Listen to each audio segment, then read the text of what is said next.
पुण्यात फ्लॅट सापडणं म्हणजे लय अवघड झालं आता.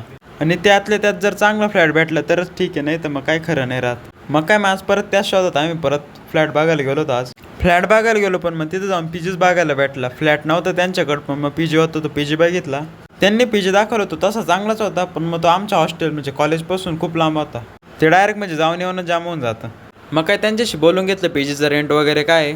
पीजीचं रेंट आणि त्यांच्या कंडिशन ऐकून आम्ही निघालो होतो तिथून. मग आणि पीजीचं बोलत असताना त्यांनी विचारलं तू कुठला आहे काय असं सांगितलं त्यांना. मग मी नाशिक दिंडोरीचा आहे असं.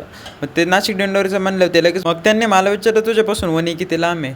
म्हणलं आहे जवळच आहे. म्हणलं का बरं, गडावर जातो का म्हणलं. मग हो गडावर जातो ना. म्हणलं तुम्हाला कसं काय माहिती गडावरचं. मग त्यांनी सांगितलं मी याच्या 30 वर्ष झाले गडावरती आलो होतो. विशेष हे नाही की ते 30 वर्ष आधी गडावर आले, ते विशेष हे की ते जेव्हा आले ते त्यांनी त्यांचा मला अनुभव सांगितला. जेव्हा ते गडावरती आले ते ना, त्यांना ते काहीच माहीत नव्हतं तिथलं. आणि त्यांना तिथं आलं त्यांना काय माहीत नव्हतं कुठं जेवायचं काय जेवायचं. मग ते जेवले ते ट्रस्टमध्ये. त्यांना ते ट्रस्ट जेवण इतकं आवडलं होतं की त्यांना ते अजून आठवते ते काय जेवले होते. आणि त्यांचा सगळा तो अनुभव ऐकून जेव्हा त्यांनी मला शेवटला म्हणले जेव्हा पण तू गडावर जाशील ना, मी माझ्याकडून तो 51 रुपये दान करून देईन. त्यांनी मला तिथंच त्याच टायमाला निघायच्या वेळी 51 रुपये दिले. तुम्हाला सांगायचं हेच की जरी ते इकडे पुण्याला लांब असले तरी त्यांची श्रद्धा देवी आई व इतकी आहे की त्यांनी फक्त नाव ऐकताच 50 रुपये माझ्याकडे दान करायला दिले.